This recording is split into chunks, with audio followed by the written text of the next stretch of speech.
It's nothing you have to worry about tonight, Greg. I'll call you tomorrow. Aggravation. How you doing, buddy?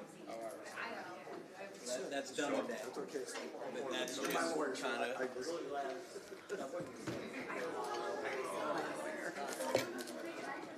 Signed in 7 years for everything, I guess. Scott, the pen that Scott, I Oh, they're looking for Lincoln? I wear that all the time. But 529, right, Alderman? What are you looking for? Sorry, clerk. 530. All right, Mayor, you ready? The January 6, 2026 meeting of the City Council is called to order. Please rise for the Pledge of Allegiance. I pledge allegiance to the flag of the United States of America and to the republic for which it stands, one nation, under God, indivisible, with liberty and justice for all.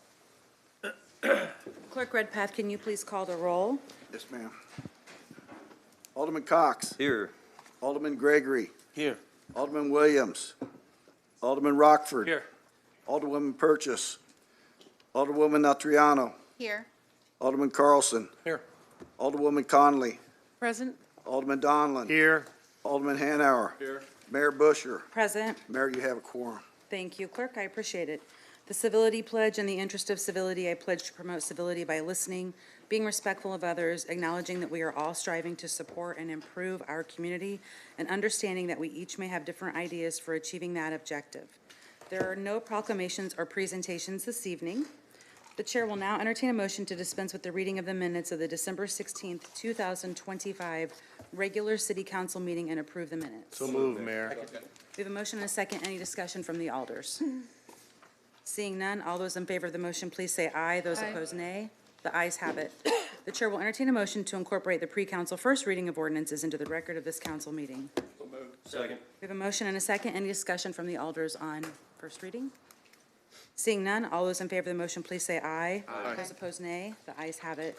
The next item on the agenda is the consent agenda. The chair will entertain a motion to incorporate the pre-council reading of the consent agenda into the record of this council meeting. So moved. Second. We have a motion and a second. Any discussion? Seeing none, all those in favor of the motion, please say aye. Aye. Those opposed, nay. The ayes have it. The chair will entertain a motion to place the consent agenda on final passage. So moved. Second. We have a motion and a second. Alderman Hanauer. Yes, I would like to make sure I'm a present vote on 2025-518, please.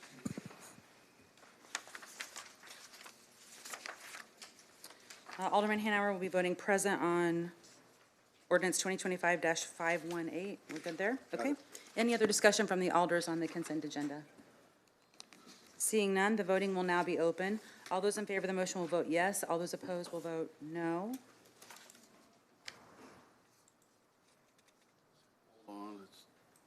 Sir. Okay, and the motion passes with 8 voting yes, none voting no. The next item on the agenda, agenda items 2025-497 and 2025-499 remain tabled or in committee at this time. The next item on the agenda is 2025-527, an ordinance amending Chapter 90, Section 90.15 of the 1988 City of Springfield Code of Ordinances as amended by adding a new liquor classification of P. The chair will now entertain a motion. Make a motion that we adopt amendment number, I guess it's number 1. Second. Okay, we have a motion and a second to adopt amendment number 1 on this. Bless you. God bless you. On this particular ordinance. Is there any discussion on the amendment from the alders first? Sorry. Alderwoman Conley, a discussion on the amendment? Thank you. Yes, ma'am. Mayor. I was just wanted to make sure, I'm assuming this went before the Liquor Commission. We're limiting the sales to, I'm just looking at it real quickly, permanent structures and mobile units. So basically anyone, I'm sorry, if we could just have a little understanding of what It's this still says. within the confines of of a sports park area. So there can be mobile units within the designated area, but those cannot leave. So like a cart Okay. can be put, or a mobile concession stand can be put out there, but it can't leave the premises, which will be the fenced-in area as you envision it. So, like, if someone has a food truck that has, would that be something that would be considered a mobile unit because that leaves at the end of the day? No, that would not, because one, that wouldn't be allowed into the licensed premises. Okay.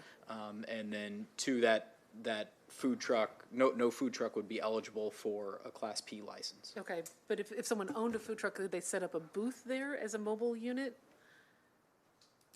Well, they would still need to be, the licensee would still fall under, or the alcohol would still be sold under the Class P license. Okay. So the license holder would need to, they would need to apply for that license, and I don't believe that's the setup that's intended. This would be for the sports park operator to sell alcohol within the sports park. That's kind of what I wanted to get at. This is really just intended for the operator of the sports park, with specific limits on how the sales can occur. That's correct. Okay, thank you very much, appreciate it. Any other discussion, Alderwoman? No, thank you, Mayor. Okay. Any discussion from any of the other alders on the amendment itself? Okay, so we have a motion and a second to adopt the amendment. So I'm going to just do a voice vote on the adoption for the amendment. All those in favor of the amendment will say aye. Those opposed, nay. The ayes have the amendment. Now the chair will entertain a motion to place 2025-527 as amended on, So moved, Mayor. Second. would that be for approval? Yes. Thank you. We have a motion and a second to move 2025-527 for approval as amended. Any discussion on the ordinance itself? Seeing none, voting will, did someone click their button for, okay. Seeing none, the voting will now be open. All those in favor of the motion will vote yes. All those opposed will vote no. And the motion passes with 8 voting yes, none voting no. So, and then there is a proprietor here that is in the sports park, if anyone wanted to hear from that person that supports this. So I think that everybody's really fine with that. Thank you for being here. So the chair will now ask the council, is there any unfinished business to bring forward? Any alders have any unfinished business? Alderman Gregory. Yes, ma'am. I guess this will be, unfinished and new. So in our cannabis grants, contracts, it has come to my attention that we have some language in there, about felons and, About what, sorry? about felons. Oh, felons. Felons, I'm sorry, I didn't yes. hear what you said. And, which is sort of crazy because, the whole cannabis law was to address the harm by the war on drugs. 500 grams or less, that would be a felony. A lot of records was expunged from Corporation Council before. So to have that language in there, not that we've withheld that, but it's troubling to have that because it does scare others off when they see those agreements. And with this whole cannabis thing, Mayor, some of these grantees, they've gone out and they've taken loans, some up to $100,000. That's another barrier. But heck of a job going to do that to try to do something like that. So what are you asking for, So then, Alderman? just hear me out. Okay. Then we go on and we're calling their vendors. They have to show their bank accounts. I mean, it just seems like the standard for this particular fund is just so high, and it doesn't need to be. I did look into many of the rules. The state, the law that's quoted in this section is about procurement and contracts and bids with the state. It has nothing to do with local cannabis tax sales and what we do with those funds. In fact, there is no state law that prohibits a felon from getting a grant. There's some things on the federal level, forgery, things of that nature that disqualify them from getting a grant through an organization. So that's troubling. So what I have asked is that we look at that language and we take that language out of that. I don't care how long it's been there. Maybe it's been there since the first mayor. I don't know, but it's troubling. So your request is to look at the way the grant was set up originally? I know that's not in the ordinance. That's something that was done once it leaves the council. Okay, I'll get So- with the Economic Development Director. We'll have So someone thank you. follow up with you. But, you know, so not only that though, Mayor, but, you know, if these grantees are gonna be going through all of this, then I would ask that the same be for all. When we pay anybody, they would have to show their bank receipts. We should call their vendors, check up on them. We should treat everybody the same. If you'd like to meet and have a meeting on grants, we can, but a lot of our grants are reimbursable, and we have to have proof that they've paid it if it's a reimbursement, sir. Right, but this is not. This is a cannabis grant. Right, but you were This just is not- comparing it to other I grants. know, so that's even worse, because we're not doing that to them. We're not, when we paid the sports complex $4 million, we didn't say, hey, send me your bank account and show me that you paid $4 million for the work that we're about to reimburse you back. We didn't call the turf vendor and make sure that That's not a grant, though. it doesn't matter, it's just the payments. This is a So is your fund that question comes about from grants us. or about payments in No, general? it's just about how we're doing things as a administration, Mayor. And it just appears, because we always deal with this, we always have to call and get involved, that after it leaves this council, that any fund that we get has to go through, over here on the east side anyway, has to go through so many steps, and it's just unfair to do that. So can you please define what you're asking? To break down the barriers that you've set up. Take out this felony thing, pay the contractors directly, do some of I the don't things that we need to do to Know get the that this funding out. administration set up anything that's different. I will check with the Economic Development Director So- on your cannabis grants. so how about But we this? will still follow grant regulations and laws with federal and state grants. Okay. This So- administration will follow So this is the what I want to rules. do, because this system in general and how we do things is very old, it's very outdated. So this is what I want to do, Murdoch. I have drafted an ordinance, and it's a commission that we need to put together to look at everything. And it's going to be called the 1908 Race Riot Repair Commission. And this commission is going to be designed, just like all of our other commissions, to look at our systems of where we can do better at. Because here we are, got a grant that has some language in there that is a clear barrier.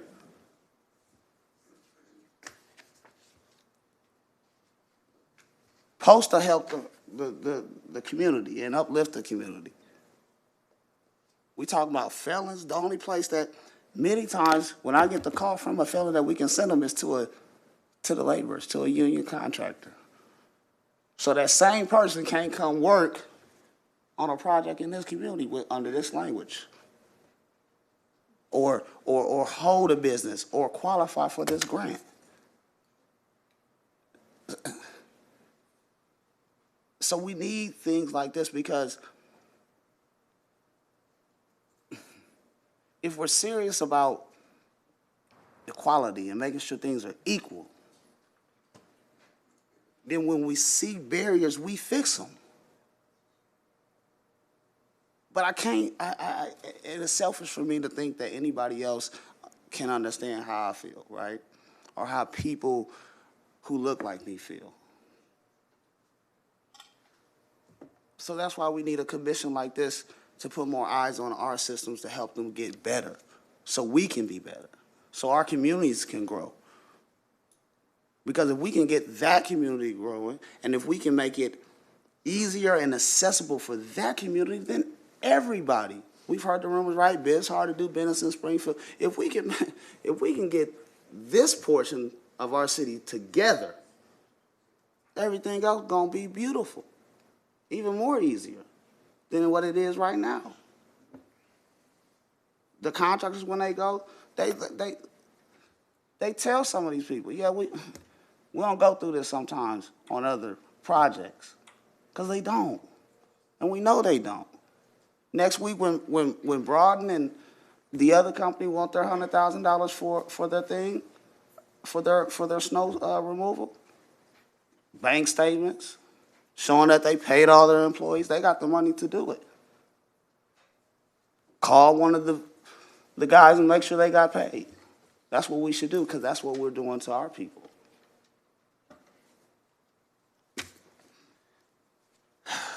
So, you know, we read that pledge every day, civility, civility, civility. You know, there's another piece of me that want to act a different way. But really, I just want our community to be better. I just want for others to get a chance. That's it. And I have to let all of y'all know this because this is a serious topic. And if we truly, truly care about making our city better, you guys should know about things like this because I'm going to come up here and always talk about it. Roy, Keisha always going to come up here and talk about it. But some of the people in this room that I respect, when y'all going to stand up? Politics aside. And be like, no, this is wrong. We need to get the money out quicker. We need to fix whatever's broken. That's what we need as a community, for other people to step up. Or else it looks like I'm just clowning. But the truth is, those things was wrong. And no, we don't like coming up here talking about this all the time. No, this ain't all your fault, Mayor. But this system sucks for us. It really, truly does. Thank you. Thank you. Alderwoman Notriano. Thank you, Mayor. So I wasn't going to say anything. I didn't know Alderman Gregory was going to bring this up. But I would absolutely support a commission like that. I think that, yeah, but of course, you know, we should be making sure that all of our programs are equitable based on who the target audience is. So I support that. I would only suggest that if there's a way that we can create this commission to where it's controlled by the council, that would be even better. Absolutely. But what I was going to say is sort of related to what you're talking about. So y'all will remember a couple of meetings ago, we passed funding an award to a resident of mine who lives in the 1600 block of South Passfield for exterior home improvements. He had a water line that was broken, and he's been unemployed for a while, and he lives in the house, he owns the house, and so he definitely qualifies for the program. He thought he was going to get paid by CWLP because they also had to do some work related to the lead line, but that didn't happen, that didn't turn out, and so he came to me asking for us to at least pitch in and you know, reimburse him for half of the work that was done. And we did that. And when I asked for us to write something up to reimburse him, I had asked that there be no stipulations, no clawback, no anything like that. And unfortunately, that was left out, and he has been asked to sign a 5-year clawback agreement. And I just think that in this circumstance, he should not have to do that.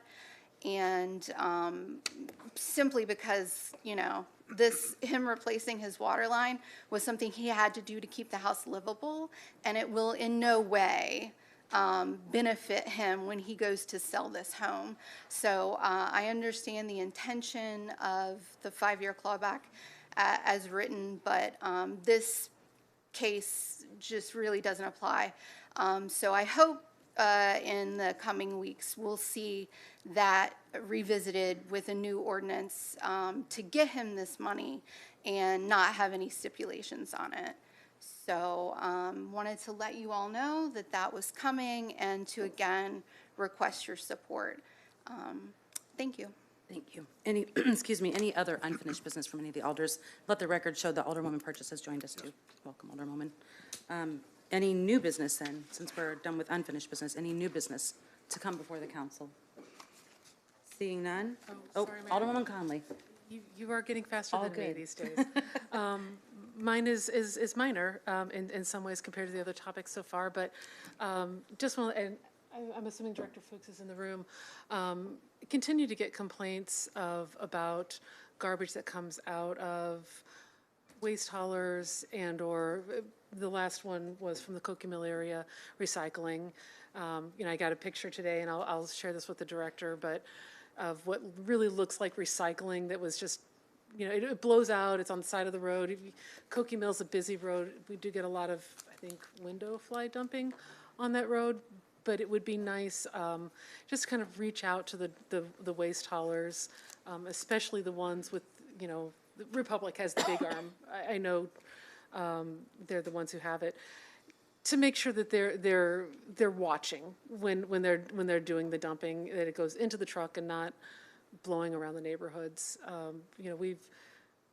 Alderman Gregory, I can't imagine how many times we've talked about fly dumping. We certainly don't want our garbage trucks to be part of the fly dumping, even inadvertently, which I know they're not doing it deliberately, but inadvertently we are seeing this. And Cokie Mill is such a busy road. As just one example, I've seen this in other neighborhoods too. So I'll be getting that email out to the director, but if anyone else has examples of it and just want to share those with the Director Fuchs. I know it's not limited to just one ward where those big arm trucks can create some garbage. Director is here, and he can have Christina call and check on that. Okay, thank you very much. Thank you, Mayor. That's all. Alderman Rockford. Yes, Director Fuchs. I'll let him sit.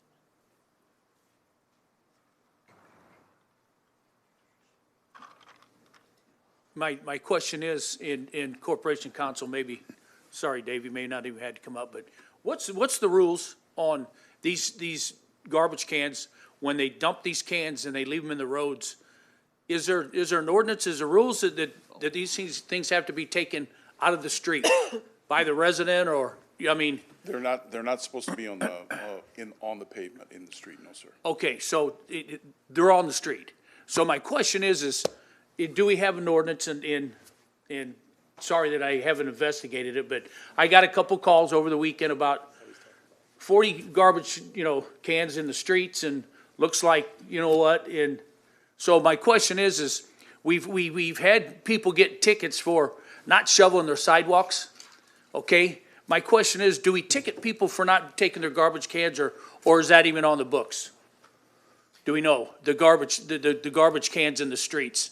I know it's just common courtesy to, when your garbage is dumped, to go get your cans and even move them on the boulevard, But again, even during the snows, when the cans were sitting out in the road, the plow trucks have to go around them, because they are on the main drags too, 11th Street, Converse, and I'm just giving you a couple in the north end, but they are sitting in the streets and they become an obstacle. Either they're laying down, the high winds the other day, we knocked cans down, there's garbage all over, and I know that the garbage men have a hard time keeping the garbage in their trucks, but again, is there a rule or is there an ordinance stating that these things have to be pushed back to the house or to the? Yes, I can send you that ordinance. I Okay. don't have it off the top of my head, but the property owner is responsible for ensuring the cans are brought back up to the house.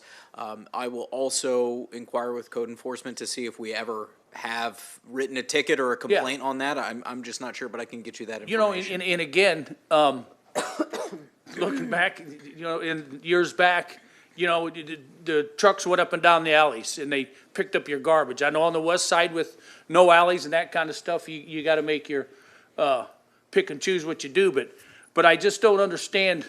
We've moved everything out. We've had the waste haulers up here talking about our trucks got bigger. We didn't ask them to make bigger trucks. It's easier for them. But now our roads are getting tore up. We leave garbage cans in the street. It's common courtesy for the resident or the person that's renting to drag them up on the boulevard, at least in the boulevard, get them out of the streets. People can't park out there, over my neck of the woods.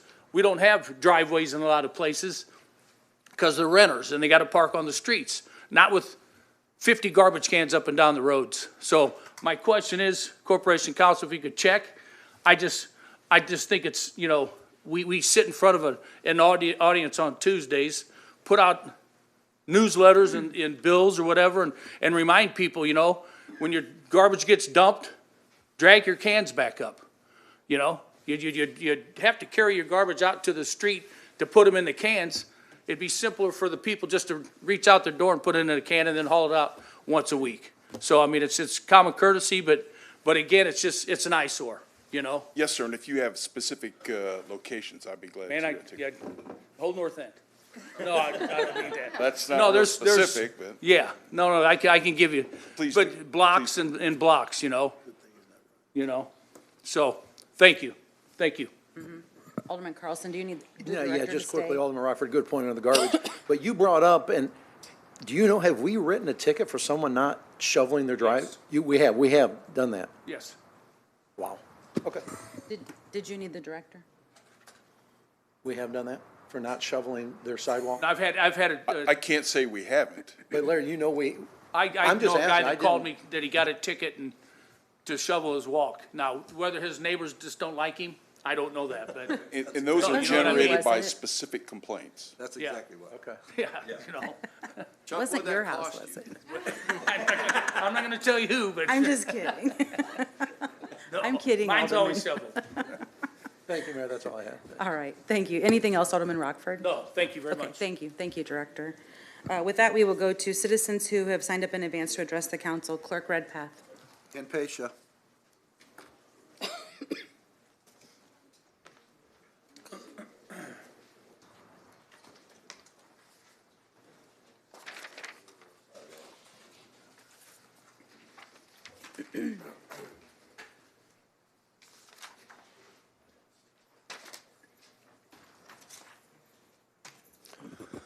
Evening, everybody. Happy 2026. Hopefully we do better this year, all of us, not just you guys, me included. We've all got work to do. And I think Sean brought up some really important points about the work that needs done. We've watched at this council in the last year and a half, and before that, black organizations come up here for money, as well as East Side divisions, and they have done everything short of being forced to put on a minstrel show for a pittance of money. $30,000, $50,000. Money that we watch flow out of this door. You guys literally shoved that entire agenda out the door. That was millions of dollars, guys. And yet I've sat here for an hour and a half, watch Better Life, Better Living for Kids, have to do everything short of tell you their secret, their absolute secrets, right? Like literally like stuff they wouldn't even tell their wives to get some money from you guys that was actually ready to be reimbursed. It's fascinating the amount of work that we make the East Side do to receive money for things. And the idea that a cannabis grant, which by the way was established by the governor here in Illinois, to help do what?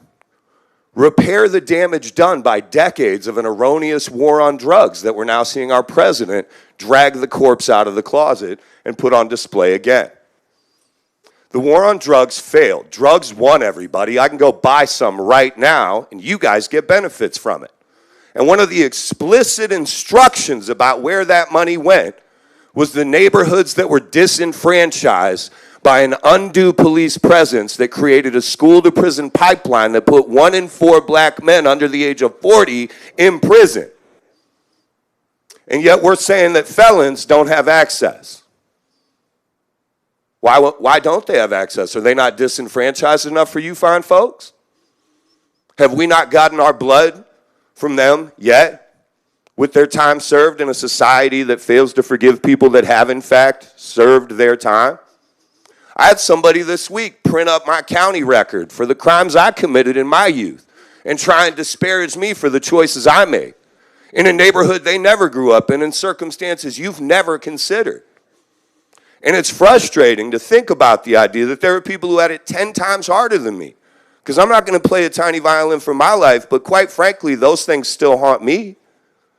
So it's frustrating to think about the idea that a program that was created with the intention of helping repair some of that damage has a barrier in front of it that would prevent the very people that were disenfranchised in the first place from accessing it. Additionally, the idea that a lot of that funding, where's it go? You guys just approved it tonight, I'm sure you know. To the very police force's pensions. Some of the very officers that participated in that war on drugs. We fund their retirement with that money. What's their barrier? Do they have one? I'm not aware of one. I don't see anything in front of them to get that money. We push the button on that the second it comes up. You don't want to piss off the union, do you? But you don't mind upsetting the east side. You don't mind creating another feasibility study and stacking it on the shelf with decades of them, talking about developing my side of town. When's that going to happen? It took 40 years to get sidewalks fixed in front of my house. 40 years. It's the number one reason they stop young black men on the east side walking in the street. I mean, these things are all connected. And a thing like the 1908 Race Riot Commission, I hope you guys approve it 10-0. Because if you don't, your motives will be suspect at this point. The idea that somebody who recused themselves from voting on a city contract for a family member who, by the way, was employed by the city for over 20-plus years. He retired 2 years ago, and now we're paying him $50K for a consulting contract? What's the fine line work on that one? We make him do a dance for that, or we just go, go on. Ralph and Scotty, get some more money out of the city. That's a joke. It should embarrass all of you that we have to consider creating a commission to access money that was specifically earmarked to help a side of town that has been disenfranchised in a way that is almost indescribable. The quiet indignity and humiliation of living with a felony in this world and not even being able to receive a decent job because of it, despite serving your time in a world that is focused on making you be punished for those crimes. It's absolutely disgusting. I'm going to spend my last 5 seconds talking about the budget workshops on January 14th, 15th, the 22nd, February 3rd, February 10th, and February 17th. If you're a citizen of Springfield, please come out. They're going to be talking about the budget for 2026 for every major city department. I encourage you to come out. Thank you, sir. Thank you. Alderwoman Matriano, did you have something you wanted to say? I did, thank you, Mayor. I just wanted to correct what Mr. Pasha just said. Alderman Hanauer did not recuse himself. He asked to be counted as present. I guess he was not given any advice on how he should vote. Thank you. Lori McKiernan.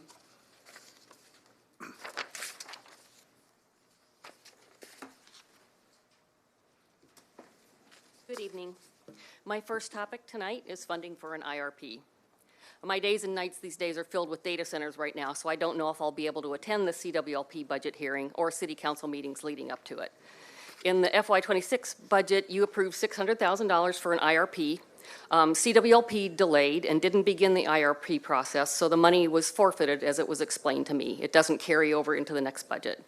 Mayor Busher and Doug Brown convinced me not to worry, that the money would be included in the FY27 budget. So I didn't see a line item for the IRP in the budget when I looked online.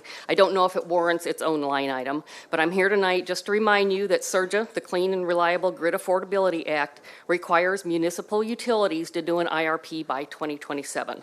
So I hope to hear an IRP mentioned in the budget hearing for CWLP.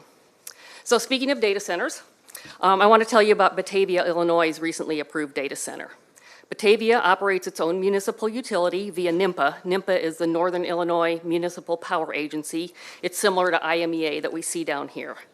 They get their electricity from Prairie State, the coal-burning power plant southeast of St. Louis, and they use ComEd transmission lines and grid. Hut 8 is the developer in Batavia, the same developer proposing a 500-megawatt data center in Logan County. Hut 8 will be building a 500-megawatt data center in Batavia. So Batavia is similar to Springfield in that it has its own municipal utility, even though they don't generate their own power.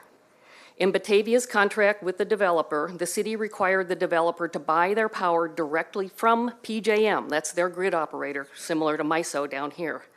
Batavia did that because they don't have enough power to support the data center. The developer is proud to claim that they're paying for the grid updates. They like to make shiny promises. However, the substation that will service the data center is owned by Batavia's municipal utility. It has a capacity of 150 megawatts. Batavia's utility can reach a peak of 85 megawatts, and the data center at its peak will use up to 50 megawatts, leaving only a spare 15 megawatts of capacity on that substation for future energy users once the data center's online. So until that substation is upgraded, the city is limited on the economic development they can do. So in their negotiations with the developer, the city neglected to require the developer to pay for that substation upgrade, so the customers in Batavia are paying for it. So my point with all that information is that a municipal utility made a contract and approved a data center without using their own power. CWLP has said several times that Springfield will never have a data center because they don't generate enough power to support one, and Springfield doesn't have land available to build one. But Batavia has shown that it can be done. There are annexations from county to cities and rezoning from agricultural to conditional use to accommodate data centers all over the state, all over the country. Data centers are being built purely for investment and profit for tech billionaires and private equity firms like BlackRock. They rarely provide any benefit to communities. Even the projected tax revenues are just that, projections. They're promises. Promises of tax revenues that can be appealed and reduced after the data center is built. So again, my point is it can happen here. Data center developers have the financial backing to fund just about any obstacle put in front of them. The only thing stopping them is zoning regulations, and once a permit has been filed, it's difficult to change those regulations and make them apply to an open permit applications. So my ask is that you, Mayor Busher, City Council, and Mr. Moordock begin looking at what Springfield can do regarding data center zoning regulations. We already have a data center knocking at our back door. Ignoring this issue is reckless and has the potential to allow the blight of a data center on our front steps. Thank you. Thank you. Clerk? Vanessa Knox.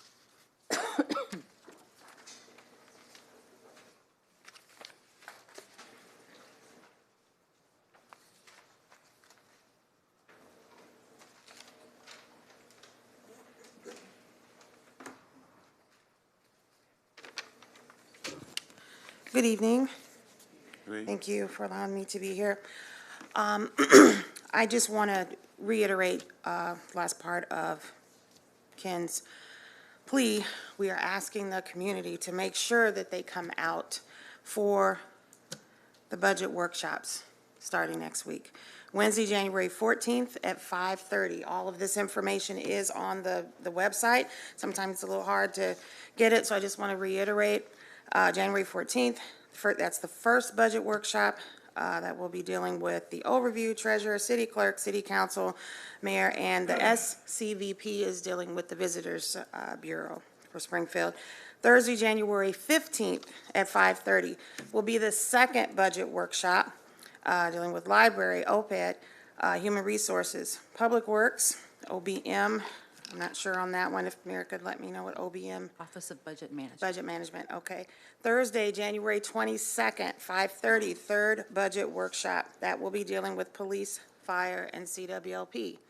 A lot of groups come down here. More are, of course, watching than can fit down here. We need everyone to come out. If you have concerns, if you have things you just want to talk about or ask questions, please, please, please come to these workshops. Money is what makes a lot of these efforts happen in Springfield, so we're asking that you come out, voice your concerns, ask your questions, be there to be part of the solution for some of these things. Thank you. Thank you. Clerk? Roy Walton. Roy Walton. Mr. Walton, are you here? All right. Motion? To adjourn. Second. We have a motion and a second. All those in favor? Aye. Those opposed? The ayes have it. Lordy.